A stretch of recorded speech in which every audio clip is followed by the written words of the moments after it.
تم کیوں سمجھو کہ بہت بھولی ہو تم؟ فرحت کے تیور بگڑ گئے تھے اور ان کی آواز بھی عادتاً بلند ہو گئی تھی۔ اوپر لاؤنج میں تیمور ٹی وی دیکھتا پاپ کارن کھا رہا تھا۔ آوازوں کو بلند ہوتا دیکھ کر ریلنگ سے لٹک کر نیچے دیکھنے لگا۔ نوشابہ اور فرحت لاؤنج میں بیٹھی تھیں اور دونوں کے موڈ خاصے خراب تھے، بلکہ خطرناک حد تک خراب لگ رہے تھے۔ تیمور کے چہرے پہ ناگواری پھیل گئی تھی۔ آپ کھل کر بات کریں، نوشابہ کی دھیمی آواز ابھری تھی۔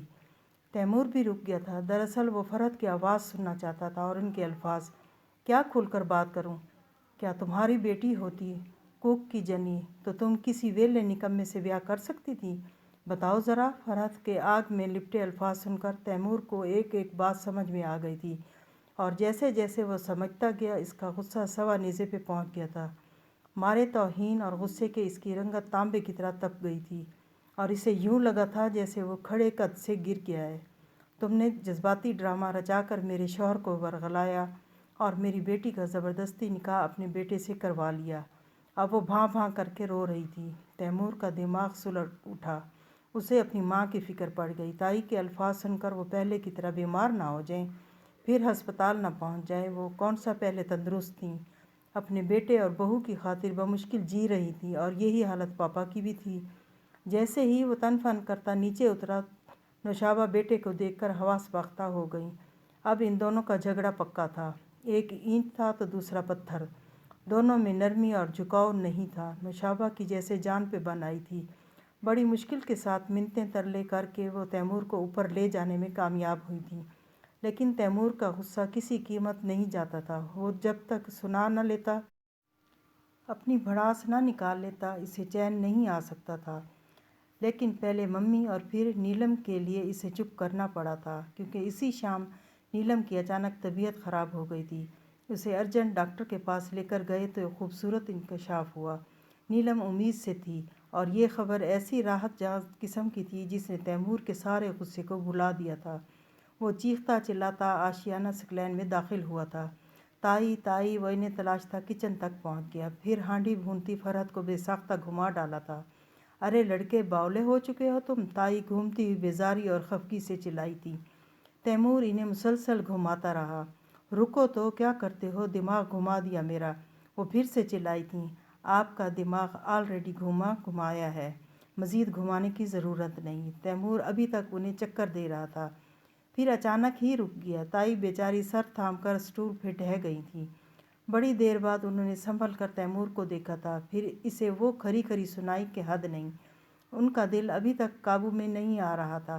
دماغ خراب ہو چکا ہے تمہارا؟ وہ چیخی تھیں۔ کیا مل گیا تمہیں جو اس قدر باولے ہو رہے ہو تیمور؟ ملا نہیں، ملنے والا ہے، تیمور چلایا تھا۔ کیا؟ فرحت چونکی تھی، پھر تیمور کے پیچھے شرمائی شرمائی نیلم کو دیکھ کر سمجھ گئی۔ نیلم جلدی سے ماں کے گلے سے آ لگی تھی۔ وہ امی پتہ ہے کیا؟ نیلم ہکلا کر کچھ بولنا ہی چاہتی تھی جب تیمور نے اسے ٹوک دیا۔ رہنے دو، تم تو 15 منٹ خواہ مخواہ ضائع کرو گی۔ میں بتاتا ہوں۔ تائی کچھ بتایا ہے یا نہیں بنایا؟ آپ نانی ضرور بنا دیا ہے۔ آپ کی ایک اور عہدے پہ پروموشن ہونے والی ہے۔ تیمور کے سارے انداز ہی جدا تھے، ہر بات کا الگ طریقہ تھا۔ اب بھی تائی کو شاک کی کیفیت میں چھوڑ کر اوپر نیلم کا ہاتھ پکڑ کر چلا گیا تھا، اور وہ جیسے حق دک دیکھتی رہ گئی تھی۔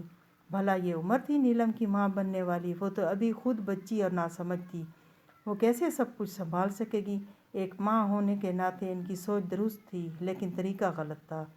اس معاملے پہ بھی وہ تیمور کو معاف کرنے پہ تیار نہیں تھی۔ جانے کتنی مرتبہ وہ طعنے دے چکی تھی۔ ناک پونچھنے کی خبر نہیں، کمانے کی فکر نہیں، ابا بننے کا شوق چڑھا ہوا ہے۔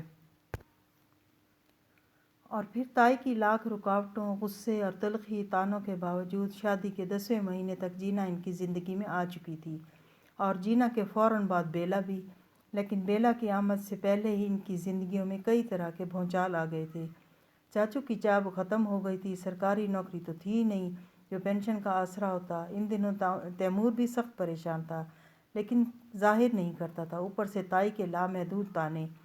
ایک دن جینا کو تھپک تھپک کر سلاتے ہوئے نیلم نے تیمور کو کہہ ہی دیا، تم امی کو کچھ بن کر دکھا ہی دو۔ باپ بن کر تو دکھا دیا ہے، اب وہ کیا چاہتی ہیں مجھ سے؟ تیمور اندر کی پریشانی چھپا کر ہلکے پھلکے لہجے میں بولا تھا۔ لیکن تیمور کی یہ خوش مزاجی بھی بس 4 دن کی مہمان تھی۔ آہستہ آہستہ ان کی زندگیوں میں سے ہنسی کی جھنکار نکلنے لگی تھی۔ چاچو کی جاب کے ساتھ ہی سارے ٹھاٹ باٹ قائم تھے۔ جاب جاتے ہی سب عیاشیاں خیال ہونے لگی تھیں، اوپر سے ایک بچی کی ذمہ داری۔ چاچی چاچو کی مہنگی مہنگی دوائیں، علاج، معالجہ، گھر کے اخراجات۔ تیمور دنوں میں چکرا کر رہ گیا تھا۔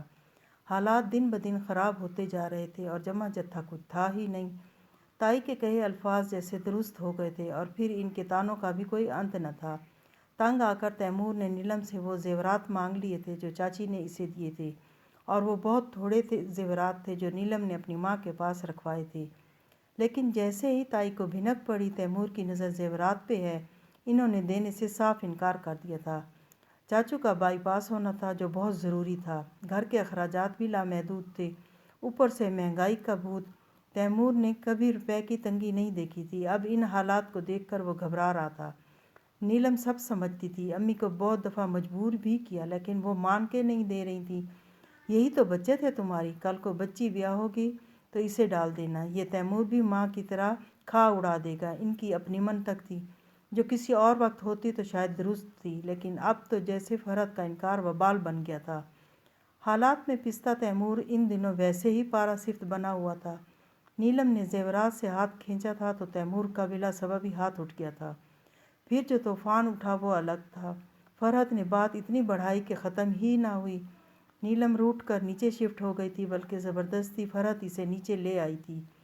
چاچو اور چاچی نے اسے واپس لانے کی ہر ممکن کوشش کر ڈالی تھی، لیکن فرحت کی بھی ایک ہی ضد تھی، تیمور خود آئے، معافی مانگے اور نیلم کو لے جائے۔ تیمور نے سنا تو صاف جواب دے دیا تھا،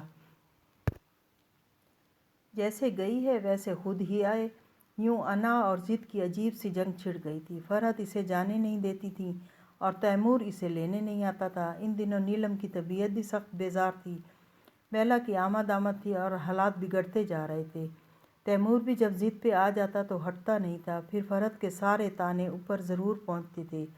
اسی لیے تو میں تیمور کو رشتہ نہیں دیتی تھی، نکما، بیلا، نہ تعلیم نہ ہنر، ساری عمر بیٹی اور اس کے بچوں کو پالتے رہنا۔ وہ سناتی وکیل صاحب کو تھیں، لیکن آواز بآسانی اوپر پہنچتی تھی اور تیمور جانتا تھا یہ سارے الفاظ اس کے لیے کہے جاتے ہیں۔ تب وہ ریلنگ سے لٹک کر کسی شیر کی طرح غراتا تھا، جب کچھ بن جاؤں گا، آپ کی مہارانی کے قابل ہو جاؤں گا تو پھر اسے بھیج دینا۔ تم جیسے ساری عمر باتیں بناتے ہیں، کام دھام نہیں کرتے۔ پہلے تو باپ کے روپے نے عجیب عیب چھپا رکھے تھے، اب سارے سکم اندھوں کو بھی نظر آتے ہیں۔ ماں نے ساری عمر عیاشی میں روپیہ لٹایا، اب آخری عمر رلتی رہے۔ جب بیٹا بھی زمانے بھر کا نکما ہے۔ فرحت برتن اٹھا اٹھا کر پٹکتی تھی، اپنی ساری فرسٹریشن بول بول کر نکال لیتی تھی، لیکن وہ یہ نہیں جانتی تھی سننے والوں پہ ان کے الفاظ کس کیفیت میں اپنا اثر ڈالتے تھے۔ تیمور جب جب سنتا اس کا خون کھول اٹھتا تھا۔ اتنی توہین، اس قدر تذلیل۔ بندوں پہ اچھے برے وقت آتے ہی رہتے ہیں، لیکن کوئی کسی کو اس حد تک ذلیل نہیں کرتا ہوگا جس قدر تیمور دن رات ذلت اٹھاتا تھا۔ صبح اٹھتا تو نیچے سے آوازیں آنا شروع ہوتی تھیں، پھر رات گئے تک یہ سلسلہ جاری رہتا تھا۔ فرحت کے ذہن میں ایک پختہ خیال تھا کہ تیمور کچھ نہیں کر سکتا۔ اب ان کے برے دن شروع تھے اور ہمیشہ برے ہی رہنے تھے، کیونکہ سکلین کے پاس سیونگ کے نام پہ دھیلا بھی نہیں تھا، پنشن کا سہارا بھی نہیں تھا، اور تیمور بھی اس قابل نہیں کہ کچھ کر سکتا، لیکن ہوا اس کے برعکس تھا۔ اتنا حیران کن، تکلیف دہ اور پراذیت سوچا جاتا تو رونگٹے کھڑے ہو جاتے تھے۔ آج بھی نیلم خیال کرتی کہ اسے یقین نہیں آتا تھا، بالکل یقین نہیں آتا تھا۔ کیا تیمور ایسا کر سکتا تھا؟ کیا تیمور اس طرح سے کر سکتا تھا؟ نیلم سوچتی تو خود کو تپتے صحراؤں میں پاتی، جلتی بھٹی میں سلگتی، دن رات تڑپتی، لیکن چین کہیں نہیں تھا۔ اور جب خیال تیمور کی طرف پرواز کرتا، اس کے دھوکے، بے وفائی کو یاد کرتا تو نیلم کو ایسا تاپ چڑھتا کہ دنوں ہوش نہیں رہتا تھا۔ یوں لگتا وجود کسی آرے کے شکنجے میں بھل بھل جل رہا ہے، کسی بھٹی میں سلگ رہا ہے،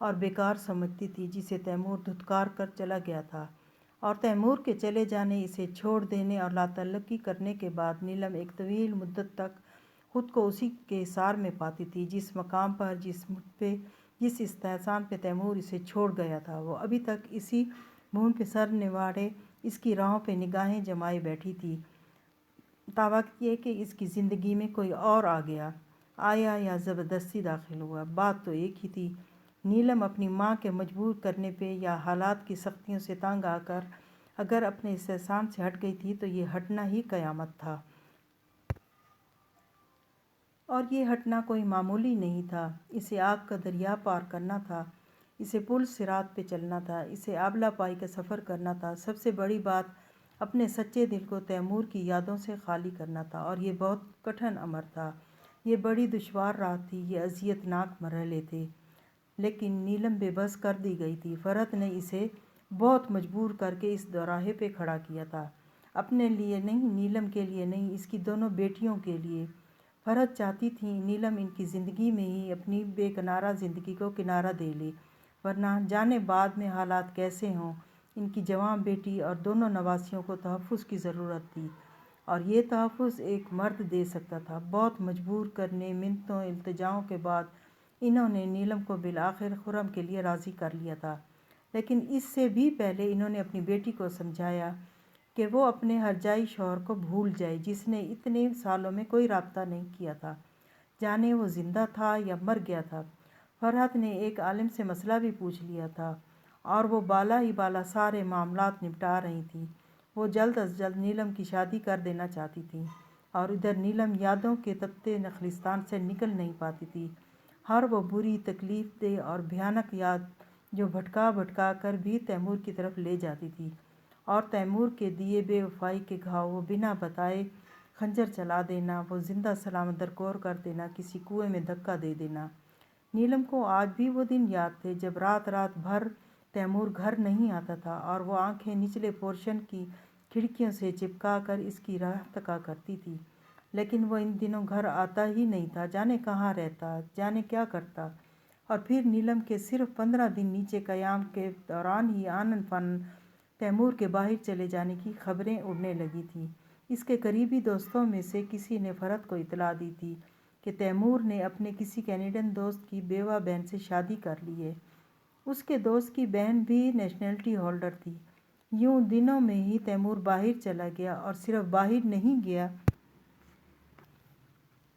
ان کی زندگیوں سے بھی چلا گیا تھا، بغیر ملے، بغیر بتائے، حتیٰ کہ اپنی بیٹی کو بھی دیکھے بنا۔ تیمور کے جانے کے صرف 1.5 سال بعد ہی نوشابہ اور سکلین بھی کینیڈا چلے گئے تھے۔ جانے سے پہلے انہوں نے فرحت، نیلم اور اپنی پوتی سے ملنا چاہا تھا شاید، لیکن فرحت نے انہیں منہ توڑ جواب دے دیا۔ جب ان کا بیٹا سارے تعلق ختم کر گیا تھا تو وہ کیوں پچھلے رشتوں کو بحال رکھتیں؟ آشیانہ سکلین ان کے چلے جانے سے ایک دم خالی اور ویران ہو گیا، ایسا ویران ان کے بعد پھر ہمیشہ ویران ہی رہا۔ پھر کئی موسم آتے اور جاتے رہے تھے، سمے بدلتے رہے، لمحے گزرتے رہے، دن، ہفتے، مہینے، سال دبے پاؤں کھسکتے رہے، جانے والے نہ آئے تھے، نہ انہوں نے کوئی رابطہ کیا تھا، جانے زمین کھا گئی تھی یا آسمان نکل گیا تھا، نہ کوئی خط، نہ کوئی فون، اور نہ ہی کسی کے ہاتھ کبھی کوئی پیغام آیا تھا۔ نقوی صاحب کے وکاس کا شروع میں نوشابہ اور سکلین سے رابطہ تھا جو بعد میں ختم ہو گیا تھا۔ بس نیلم اتنا جانتی تھی کہ تیمور نے اپنی الگ دنیا بسا لی تھی، وہ اپنی بیوی بچوں میں گم ہو کر انہیں بھول چکا تھا۔ اسے کبھی یاد بھی نہیں آیا ہوگا کہ وہ اپنے پیچھے کسے چھوڑ آیا تھا، کتنی آنکھوں کو روتا چھوڑ آیا تھا، کتنے دلوں کو تڑپتا چھوڑ آیا تھا۔ اور پھر نیلم نے ایک لمبا، کٹھن اور پراذیت سفر طے کیا تھا، لیکن تب وہ ایک اور نیلم کا روپ دھار چکی تھی۔ اس نے خود کو مضبوط کیا تھا، اپنے لیے نہیں، اپنی بچیوں کے لیے، اپنے ارادوں کو مستحکم کیا تھا، اپنے دل کو پائیدار کیا تھا، اور ایک ہرجائی کی ہر یاد سے خالی کیا تھا۔ اس کے بعد وقت اتنا تلخ اور مشکل نہیں رہا تھا۔ اس نے فرحت کے بہت مجبور کرنے، احساس دلانے اور ان کی ہزار منتوں کے بعد اپنی تعلیم کو مکمل کیا تھا۔ جانے کب، کیسے، کس طرح جینا بیلا کے بڑے ہونے کے ساتھ ساتھ نیلم کا MBA بھی ہو گیا، اور اسے مقامی بینک میں جاب بھی مل گئی۔ گھر کے حالات پہلے سے کچھ ابتر تھے، کیونکہ پہلے وہ ایک کھانے والی کافی قناعت پسند تھی، لیکن اس کی بیٹیاں ذرا بھی صبر اور قناعت نہیں رکھتی تھیں۔ ان کی فرمائشوں کے سلسلے دن بدن بڑھتے جا رہے تھے، اور تب فرحت بے بس ہو کر لڑنے بیٹھ جاتی تھی۔ نیلم کی تنخواہ اچھی تھی، لگ بھگ 50,000 کے قریب، لیکن بچیاں اس کی خواہش کے مطابق مہنگے ترین اسکول میں پڑھتی تھیں۔ پھر وین کا کرایہ ہی 8,000 تھا۔ ماہانہ فیس، ٹیوشن فیس اور بقایا اخراجات نکال کر اس کے پاس پھوٹی کوڑی نہیں بچتی تھی، اور وہ جینا بیلا جیسے جیسے بڑی ہو رہی تھی ان کی خواہشات کا گراف بھی بڑھتا جا رہا تھا۔ جو کچھ وہ اپنے ارد گرد دیکھتی تھی ویسا خود بھی چاہتی تھی۔ انہیں ہر چیز وقاص کی بیٹی سوما جیسی چاہیے تھی، اور وہ اپنی خواہشوں کو دل میں رکھنا نہیں جانتی تھی۔ بس یہاں پہ نیلم پوری طرح بے بس ہو جاتی تھی۔ پچھلے دنوں سے وہ اپنے باپ کے لیے سوال کر کر کے فرحت کا بھی دماغ کھا رہی تھیں اور نیلم کا بھی۔ تنگ آ کر فرحت نے کہہ دیا، تمہارا باپ مر چکا ہے۔ اور فرحت نے شاید غلط بھی نہیں کہا تھا، کم از کم ان کے لیے تو باپ مرا ہوا ہی تھا، جو انہیں دھتکار کر چلا گیا، لاوارث پھینک کر چلا گیا۔ جس نے پلٹ کر خبر نہیں لی، اپنی الگ دنیا بسا لی تھی، وہی مرا ہوا باپ اچانک قبر سے اٹھ کر زندہ ہو گیا تھا۔ اور نیلم تب سے لے کر اب تک بڑی متوحش، متفکر اور بدحواس تھی۔ اس نے جھلستی دوپہر میں چکر کھاتے ہوئے بڑی بے بسی سے جینا بیلا کے بند کمرے کو دیکھا تھا۔ وہ کل سے نیلم سے ناراض تھیں اور ابھی تک مانی نہیں تھیں۔ بچیاں ناراض ہوتیں تو اسے چین نہیں پڑتا تھا۔ کچھ بھی تھا، دونوں بچیوں میں اس کی جان تھی۔ اس کا ذہن بہت الجھ رہا تھا، وہ شدید پریشانی میں مبتلا تھی۔ آئندہ آنے والے حالات کو کس طرح سے مینج کرے گی؟ اپنے تئیں بڑے حوصلے، صبر اور ضبط کے ساتھ پل صراط سے گزرتے ہوئے اس نے اپنی زندگی کے لیے ایک فیصلہ کیا تھا، جس پہ امی ابو بھی راضی تھے، اور پھر بچیوں کو بھی کسی حد تک ذہنی طور پر تیار کر دیا تھا۔ وہ بھی شاید ذہنی طور پر تیار تھیں۔ بس ایک مرحلہ تھا جس سے نپٹ کر نیلم کی زندگی کو کنارہ مل جاتا۔ پہلے تو شاید خلا کی ضرورت نہ پڑتی، وہ تھا ہی لاپتہ، لیکن اب فرحت کی خواہش تھی سیدھا سیدھا کورٹ سے خلا لے لی جاتی، کیونکہ کسی بھی صورت تعلقات کی بحالی کا سوال ہی پیدا نہیں ہوتا تھا۔ جو نفرتوں کی خلیج ان کے درمیان پہلے سے قائم تھی، وہ بڑھتی ہوئی اور بھی دوریوں کا سبب بن چکی تھی، اور اب تو حالات اور بھی خراب تھے، کیونکہ نوشابہ ثقلین اور تیمور آشیانہ ثقلین میں باقاعدہ طور پر شفٹ ہو چکے تھے۔ ان کی آمد کے ساتھ ایک نیا محاذ کھلنے والا تھا۔ فرحت آگ بگولا تھیں۔ انہوں نے اندرونی سیڑھیوں والا دروازہ بھی لاک کر لیا تھا تاکہ وہ باہر سے گزرتے رہیں۔ اس طرف ان کا تعلق ختم تھا، اور بچیوں پہ بھی باہر نکلنے میں سخت پابندی تھی، اور وہ ان دنوں گھر کے اندر محصور تھیں اور انتہائی ڈسٹرب بھی، جبکہ فرحت ابھی بھی اس کے پاس آدھا گھنٹہ بیٹھ کر اگلے معاملات جلدی سے نمٹانے پہ زور دے کر گئی تھیں۔ کچھ دیر پہلے انہوں نے کوئی 10ویں مرتبہ اپنی بات دہرائی تھی، خرم سے کہو اپنی ماں کو بھیجے، کیونکہ ہمارا کیس تو پہلی تاریخ پہ ختم ہو جائے گا۔ وہ تو ابھی نکاح کے لیے تیار بیٹھا ہے، جو دیر ہے ادھر سے ہے، نیلم کم پٹیاں دبا کر بتا رہی تھی۔ تم نے بات کر لی؟ فرحت کو نہ جانے کیا پریشانی تھی۔ ہاں جی، ہو گئی، نیلم دھیمی آواز میں بولی۔ تم نے بچیوں کے بارے میں فائنل بات کر لی؟ ان کا انداز بڑا مضطرب قسم کا تھا۔ وہ چاہتی تھیں بس ایک ہفتے کے اندر اندر نیلم اس گھر سے چلی جائے۔ وہ اوپر والوں کا سایہ بھی دوبارہ ان پہ ڈالنا نہیں چاہتی تھی۔ خرم کو کوئی اعتراض نہیں۔ نیلم ابھی اور بھی انہیں مطمئن کرنا چاہتی تھی، لیکن خرم کی کال نے اسے اپنی طرف متوجہ کر لیا تھا۔ نیلم کے لبوں پہ ایک خفیف سی مسکراہٹ پھیل گئی تھی۔ اس نے موبائل آن کر کے کان سے لگایا تھا۔ بے وفا لوگو کہاں تھے؟ خرم مسکرا کر پوچھ رہا تھا۔ آپ کے خیالوں میں ہی تھے، نیلم بھی شگفتگی سے بولی تھی۔ خرم جیسے بے ہوش ہوتے ہوتے گرنے لگا تھا۔ ہمارے ایسے نصیب کہاں؟ اس نے ٹھنڈی آہ بھری۔ وہ اس کی شوخیوں پہ مسکراتے ہوئے بتا رہی تھی، ابھی تمہارا ہی ذکر خیر چل رہا تھا۔ اچھے الفاظ میں یا برے الفاظ میں؟ خرم نے شرارتاً پوچھا۔ جب سے نیلم نے باقاعدہ ہاں کر کے مزدہ جاں افزا سنایا تھا، تب سے خرم کی چنچالی عروج پہ تھی۔ ظاہر ہے اچھے الفاظ میں، نیلم نے خفیف انداز میں کہا۔ تب خرم مصنوعی لہجے میں اکڑتا ہوا بولا تھا، بس جی، کبھی غرور نہیں کیا۔ وہ بڑے خوشگوار لہجے میں مسکرا رہا تھا۔ اچھا، اب کام کی بات پہ آ جاؤ۔ نیلم نے اس کی شوخیوں کو طویل ہوتے دیکھ کر روکنا چاہا تھا۔ وہ بھی قدرے سنجیدہ ہو گیا تھا۔ جو حکم؟ وہ اپنے ازلی خالص تابعدارانہ انداز میں کہہ رہا تھا۔ نیلم اس کے اس انداز پہ قدرے مطمئن ہو گئی تھی۔ اسے لگ رہا تھا خرم آئندہ زندگی میں بھی اس کے لیے کوئی بڑی پرابلم نہیں بنے گا۔ اس میں لچک تھی، اس کے رویے میں لچک تھی۔ وہ جلدی بات سمجھ بھی لیتا تھا اور مان بھی جاتا تھا۔ یہ اس کی اچھی عادتوں میں ایک عادت تھی کہ وہ زیادہ بحث میں بھی نہیں پڑتا تھا اور ہر نفع نقصان کو ایک طرف رکھ کے جس بات پہ قائم ہو جاتا پھر ہٹتا نہیں تھا۔ نیلم لمحہ بھر کے لیے سوچ میں ڈوب گئی تھی، پھر اس نے امی کی خواہش خرم تک ایک مرتبہ پھر پہنچا دی تھی۔ خرم سن کر قدرے خفا ہو گیا تھا۔ کیا میری بات پہ آنٹی کو اعتبار نہیں؟ جینا اور بیلا صرف تمہاری نہیں بلکہ اب وہ میری بھی بیٹیاں ہیں۔ میں اپنی ذمہ داریوں کو سمجھتا ہوں اور وہ پہلے ہیں، تم بعد میں ہو۔ اس نے اپنے مخصوص دھیمے لہجے میں نیلم کی تسلی کرا دی تھی۔ گو کہ خرم پہ اسے پورا بھروسہ تھا، پھر بھی ایک ماں ہونے کے ناطے اس کو کئی طرح کے خدشات لاحق تھے۔ خرم وہ دونوں میرے ساتھ ہی رہیں گی، نیلم نے ایک مرتبہ پھر واضح لہجے میں بتایا۔ تم سے الگ وہ کیسے رہ سکتی ہیں؟ ظاہر سی بات ہے وہ ہمارے ساتھ ہی رہیں گی۔ تم بتاؤ معاملہ کہاں تک پہنچا؟ خرم نے بہت سنجیدگی سے بولتے ہوئے اگلا لائے عمل پوچھا تھا۔ تب نیلم بھی سنجیدہ سی فرحت کا پروگرام اس کے گوش گزار کرنے لگی۔ بس کورٹ کا تھوڑا سا پروسیجر ہے، وہ تو تمہارے ابو کر لیں گے۔ خرم مطمئن تھا، اور پہلی تاریخ پہ ہی معاملہ ختم ہو جائے گا۔ نیلم کا دل جیسے ڈوب کر ابھرا تھا۔ وہ کنپٹیاں دباتی ہوئی سیدھی ہوئی تھی۔ جینا اور بیلا کے کمرے کا دروازہ کھل رہا تھا۔ نیلم کچھ چوکنا ہو گئی تھی، یہ دونوں کہاں نکل رہی تھیں؟ اور تم بھی اوپر والوں سے محتاط رہنا، خرم اسے تنبیہ کر رہا تھا، اور بچیوں کو بھی اوپر مت جانے دینا۔ یہ مجھے بتانے کی ضرورت نہیں، ایک سوراخ سے 2 مرتبہ ڈسوانے والا عقل مند نہیں ہوتا۔ تیمور کیسے سوچ سکتا ہے جیسا سب کچھ وہ چھوڑ کر گیا تھا پیچھے سب کچھ ویسا ہی ہوگا؟ نیلم کا لہجہ زہر خند ہو گیا تھا۔ خرم نے نرمی اور ملائمہ سے اسے ٹھنڈا کرنا چاہا۔ بھول جاؤ اس بے غیرت ہرجائی کو، میں تمہاری زندگی سے ہر دکھ مٹا دوں گا، کبھی تم پہ آنچ آنے نہیں دوں گا۔ خرم کا انداز بہت مستحکم تھا، وہ اس کے لہجے کی سچائی میں کھو سی گئی تھی، اور یہی لمحہ بھر کی چوک تھی۔ جینا بیلا چپکے سے کھسک کر باہر نکل گئی تھیں۔ نیلم اپنے ہی دکھوں میں مشغول رہی۔ وہ دونوں گھر میں ہونے والی چہل پہل اور اوپر سے آتی آوازوں کا پیچھا کرتی مارے تجسس کے ماربل کی سیڑھیاں چڑھ کر اوپر چلی گئی تھیں، اور پھر ان کی نیلی آنکھوں میں تحیر پھیلتا چلا گیا تھا۔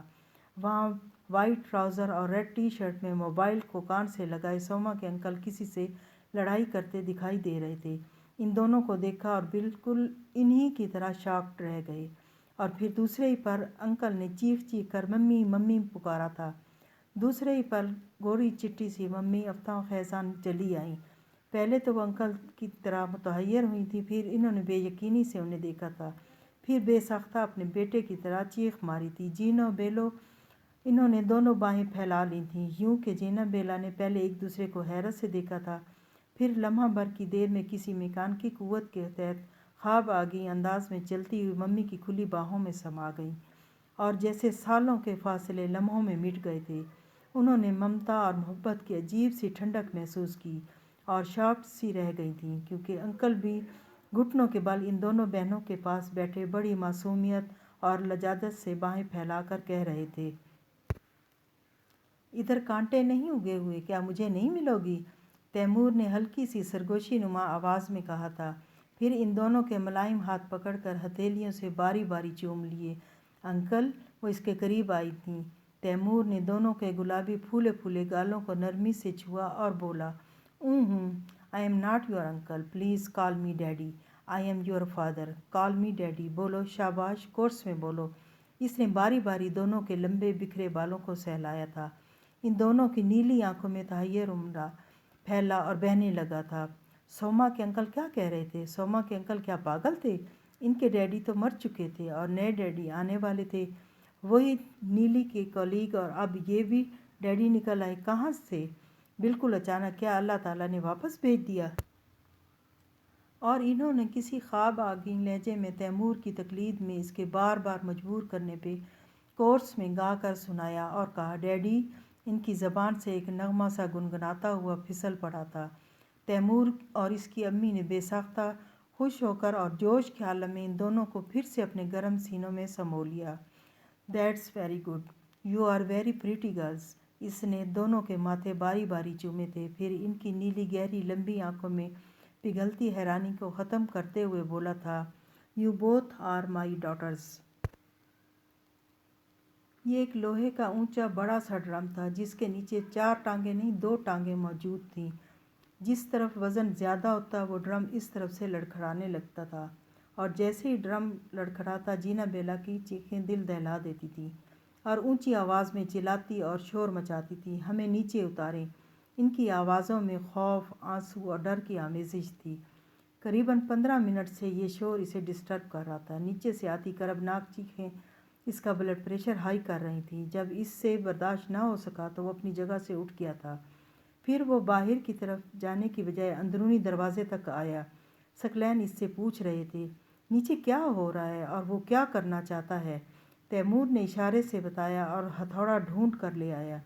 پھر اس نے سیڑھیوں کے دروازے پہ پہلی زوردار ضرب لگائی تھی۔ نیچے سے آتی آوازیں کچھ دب سی گئی تھیں۔ فرحت نے بے ساختہ اوپر کی طرف دیکھا تھا، پھر دونوں بچیوں کی طرف متوجہ ہو گئی جن کے آنسو خوف کے مارے ٹوٹ ٹوٹ کر گر رہے تھے اور رنگت لٹھے کی مانند سفید تھی۔ قریب ہی نیلم تخت پر سر جھکائے بیٹھی آنسو پینے میں مصروف تھی، کیونکہ جینا بیلا کی چیخوں اور رونے کو برداشت کرنا اس کے بس کا روگ نہیں تھا۔ نیلم نے کبھی ان دونوں کو پھولوں کی چھڑی سے نہیں مارا تھا، کبھی بہت خوفناک حد تک غصہ نہیں کیا تھا۔ اس نے اپنی بیٹیوں کو شہزادیوں کی طرح رکھا تھا، اور امی تک سے اس معاملے پہ ناراض ہو جاتی تھی کہ وہ جینا بیلا کو ہر وقت ڈانٹا نہ کریں، وہ دونوں بہت چھوٹی ہیں اور حساس بھی۔ لیکن اس وقت وہ امی کو بھی روکنے سے قاصر تھی، کیونکہ ان دونوں سے غلطی بھی تو بہت بڑی سرزد ہوئی تھی۔ کیا ضرورت تھی ان کے منع کرنے روکنے ٹوکنے کے باوجود اوپر جانے کی؟ اور اگر چلی ہی گئی تھیں تو یہ بڑے بڑے چاکلیٹ کے ڈبے، کوکیز، کینڈیز کے پیکٹ اٹھا کر لانے کی کیا ضرورت تھی؟ وہ سارے پیکٹ فرش پہ گرے اپنی ناقدری پہ نوحق نہ تھے، جبکہ جینا بیلا کو فرحت نے سزا کے طور پر ڈرم کے اوپر کھڑا رکھا تھا، اور نیلم جانتی تھی آج ان کا لنچ بھی بند ہوگا۔ اوپر سے ہتھوڑے کی ضربیں کانوں کے پردے پھاڑ رہی تھیں، اور ساتھ جینا بیلا کی چیخیں، قسم کھاؤ اب جاؤ گی اوپر، ان منوسوں سے ملو گی، ان کی دی گئی خیرات اٹھا کر لاؤ گی۔ فرحت نے کفگیر کی ڈنڈی سے ان دونوں کی پھیلی ہتھیلیوں پہ ایک ایک ضرب لگائی تھی۔ وہ دونوں پرائمری اسکول کے بچوں کی طرح ہاتھ پھیلا کر کھڑی تھی، اور فرحت کسی جلاد ٹائپ استانی کی طرح کفگیر کو چھڑی بنا کر ان کی ہتھیلیوں پہ نشان ڈال رہی تھی۔ ہر ضرب جیسے نیلم کے دل پہ پڑ رہی تھی، اور وہ ضبط کرتے کرتے عاجز ہو گئی۔ اس نے آنکھیں رگڑ کر بمشکل پھٹی پھٹی آواز میں کہا تھا، اب بس بھی کریں امی، غلطی ہو گئی ان سے۔ فرحت نے کھا جانے والی نظروں سے بیٹی کو دیکھا تھا۔ اسی لیے سمجھا رہی ہوں کہ دوبارہ غلطی نہ کریں، اب نہیں کریں گی۔ نیلم نے جیسے منت کی تھی، یہ کیوں اوپر گئی ہیں، یہ کیوں ہمارے دشمنوں سے ملی ہیں؟ فرحت کے تیور غضبناک تھے، ابھی تک ان کا غصہ نہیں اتر رہا تھا۔ مان ہتھوڑے کی ضربیں لگنا بند ہو گئی تھیں۔ دروازہ اچانک کلک کی آواز سے کھلا تھا، پھر خوفناک سی چرچراہٹ کے بعد دونوں پٹوا ہو گئے تھے، اور پھر وقت جیسے گھومتا ہوا 11 سال پیچھے چلا گیا تھا۔ وہی تیمور کے اتار چڑھاؤ، وہی ریلنگ سے لٹک کر فرحت سے لڑنا، اوپر سے فائرنگ کرنی، گولے گرانے، دو بدو جواب دینے، ایک کی 10 سنانی، اور کبھی بھی لاجواب نہ ہونا، بلکہ ڈٹ کر مقابلہ کرنا، فاتحانہ نظروں سے دیکھنا اور دھپ دھپ کر کے سیڑھیوں پہ چڑھ جانا۔ یوں لگا جیسے گزرا ہوا وقت گھومتا پھرتا واپس آ گیا تھا۔ وہی تیمور تھا، وہی اس کی تائی، وہی تخت کے قریب کھڑی پہلے کی طرح ہی گمسم نیلم، وہی تائی کا جلال اور وہی تیمور کا جارحانہ انداز۔ ایسے لگ رہا تھا جیسے کچھ بھی نہ بدلا ہو، سب کچھ جوں کا توں ہو، لیکن سب کچھ ویسا نہیں تھا۔ کچھ کردار پہلے سے زیادہ تھے۔ ڈرم پہ کھڑی بھل بھل روتی دونوں لڑکیاں، ایک واضح اور روشن حقیقت، ایک اٹل دلیل، ایک مستحکم جواز جو اپنے ہونے کا احساس دلا رہا تھا، اور وقت جیسے لمحہ بھر کے لیے ٹھہر گیا تھا، رک گیا تھا، تھم گیا تھا۔ نیلم کی سرخ نیلی نگاہیں اٹھی تھیں، پھر جیسے جم کر رہ گئیں۔ وہ سامنے سے جارحانہ تیور لیے سیڑھیاں اترتا نیچے آ رہا تھا۔ وہ پہلے کی طرح ریلنگ سے لٹک کر فائر کھولنے کی بجائے نیچے آتا دکھائی دے رہا تھا۔ کاٹن کا ٹراؤزر اور ٹی شرٹ پہنے، آنکھوں میں ڈھیروں غصہ، سرخ رنگت، وہ پہلے سے کچھ زیادہ ہینڈسم ہو گیا تھا۔ جب وہ یہاں سے گیا تھا تو بہت دبلا پتلا تھا، بہت سوکھا، لمبا تڑنگا، لیکن اب اس کا جسم بھر گیا تھا، چہرے پہ آزاد صحت مند فضاؤں اور خوشحالی کی چمک دمک تھی۔ نیلم کو اندر ہی اندر جیسے حسد سا ہوا، اور ہمیں روک لگا کر کیسی ہری بھری ہے دنیا، ہمیں تو سرتاپا جلا دیا۔ اس کے اندر زہر کی پھوار پڑنے لگی تھی، دل چاہ رہا تھا ہر چیز کو آگ لگا دے۔ مان تیمور کی سلگتی سرد اور برفیلی آواز نیلم کی سماعتوں سے ٹکرائی تھی۔ وہ آنکھیں پھاڑ کر تیمور کو دیکھنے لگی۔ وہ نیلم کی بجائے فرحت سے مخاطب تھا۔ آپ میری بچیوں کو کس خوشی میں پریشرائز کر رہی ہیں تائی؟ ان کا جرم کیا ہے؟ اس کی آنکھوں سے سلگتے شعلے نکل رہے تھے، یوں کہ فرحت کا دماغ ہی الٹ گیا تھا۔ تمہاری بچیاں؟ یہ تمہاری کہاں سے ہو گئیں؟ 10 سال بعد تمہیں لگا کہ تمہاری بچیاں ہیں؟ فرحت کی تیوری چڑھ گئی تھی، غصے کی شدت سے ان کا میٹر گھوم رہا تھا۔ 10 سال پہلے بھی یہ میری بیٹیاں تھیں اور 10 سال بعد بھی میری بیٹیاں رہیں گی۔ آپ نے نیلی کے ساتھ انہیں جہیز میں نہیں بھیجا تھا؟ اس نے کمال اطمینان سے فرحت کے چکے چھڑاتے ہوئے دونوں کو باری باری رم سے اتارا تھا، پھر فرش سے تمام بکھرے پیکٹس اٹھا کر زبردستی بچیوں کو پکڑائے۔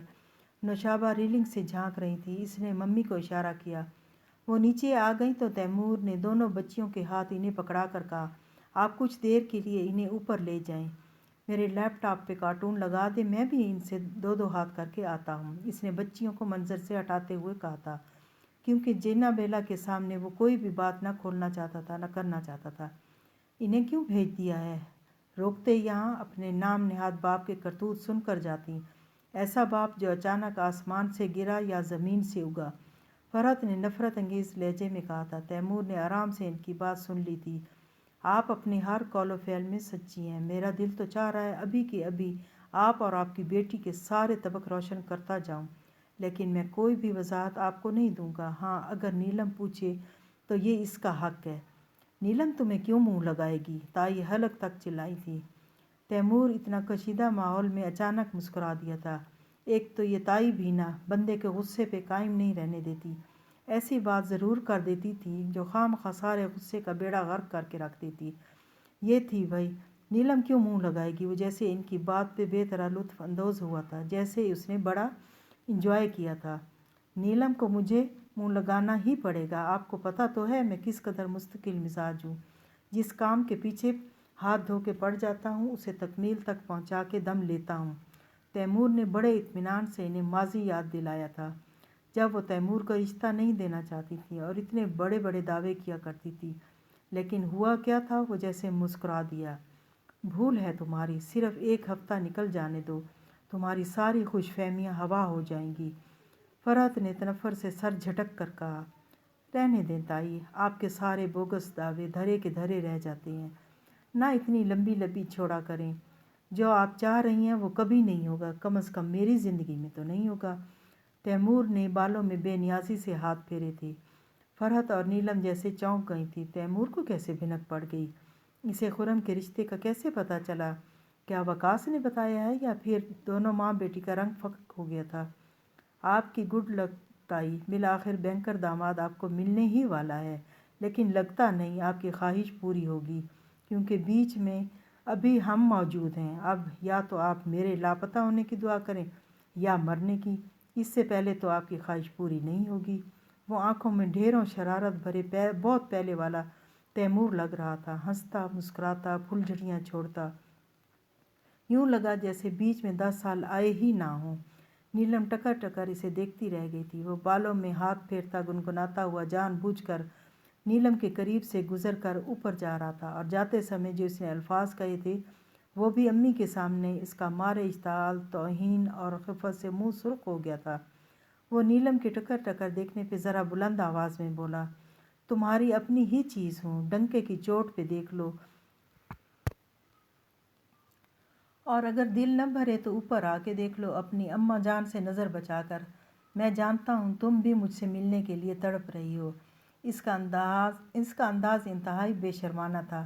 کینیڈا جا کر تو وہ کچھ اور بے حیا ہو گیا تھا۔ نیلم مارے شرم اور اشتعال کے اپنے آپ میں کٹ کر رہ گئی تھی، اور پھر تیمور کی خود سریوں کا یہ سلسلہ رکا نہیں تھا، بلکہ آنے والے دنوں میں اس نے فرحت اور نیلم کو ناک کے بانسے تک عاجز کر دیا تھا۔ ہوا کچھ یوں، سویرا ہوتے ہی سورج شعلے اگلنے لگا تھا، ایسی قیامت خیز گرمی تھی کہ حد نہیں، اور ابھی تو صبح کا وقت تھا۔ دوپہر اور سہ پہر میں نہ جانے کیا ہوتا۔ باہر چپتی گرمی جسم کو جھلسا رہی تھی۔ سیما سین میں جھاڑو لگا کر اوپر چلی گئی تھی۔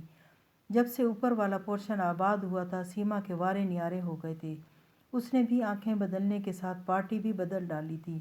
اوپر ایسی آسامی تھی جن کا مینیو ہی بڑا ہائی فائی ہوتا تھا، جبکہ نیچے بھوک اور افلاس ناچتی تھی۔ ہر روز کچن میں دال، سبزی، آلو پکے ہوتے۔ سیما تک ناک بھون چڑھانے لگی تھی کیونکہ جانتی تھی یہاں سے کچھ نہ ملا تو اوپر سے دگنا مل جائے گا، اور وہ بھی ایسی قسم کا جو اس نے آج تک نہ دیکھا تھا نہ کھایا تھا۔